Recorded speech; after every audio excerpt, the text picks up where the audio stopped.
You can't just bypass the line like that. Ma'am, please calm down. I will report this to the mayor. You'll hear from my lawyer. My property, and I have rights.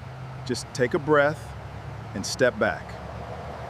I thought it was going to be another ordinary afternoon at my gas station. Then the woman in the red suit walked toward my pump with an attitude I recognized immediately. Instead of leaving, she started arguing louder. She claimed the HOA had authority over businesses serving the neighborhood. I had heard enough and calmly ended the conversation.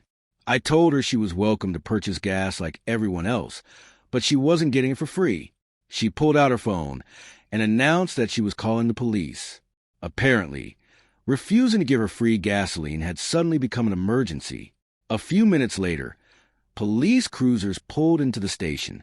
Karen immediately pointed toward me as if she just solved the biggest crime in town. She told the officers I was refusing her legitimate HOA benefits. The officers exchanged a confused look before asking me what had actually happened. I explained that I owned the station and had refused to provide free fuel. Then I watched the officers look at my badge with growing recognition. What Karen didn't know was that I wasn't just a station owner. I was the county police chief, and the officers standing there worked under my command. The confidence disappeared from her face almost instantly. She had called the police expecting them to take her side, without realizing who she had called. I told my officers there was no crime here, just a disagreement over fuel purchase. They confirmed that refusing free gasoline was completely within my rights as a business owner. Karen insisted that her HOA position gave her special privileges. I asked her to show me where her HOA documents granted her free gasoline. She couldn't produce anything that gave her such authority.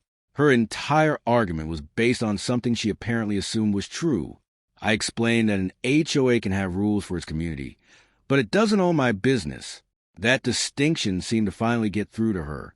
The officers told her there was nothing they could arrest me for. They advised her to resolve any HOA dispute through the proper civil channels.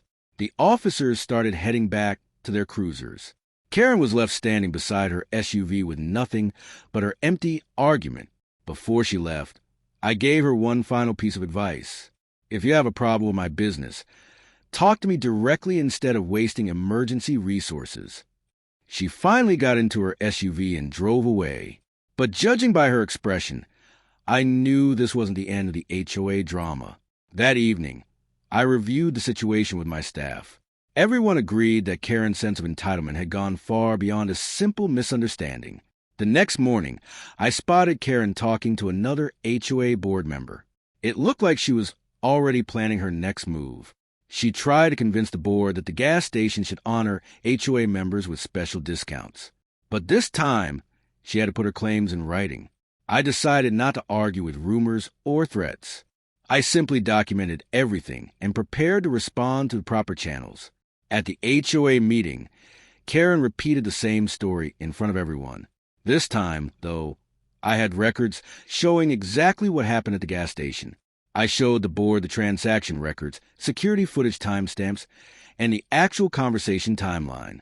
There was no criminal incident, just a demand for something she wasn't entitled to receive. The room became surprisingly quiet.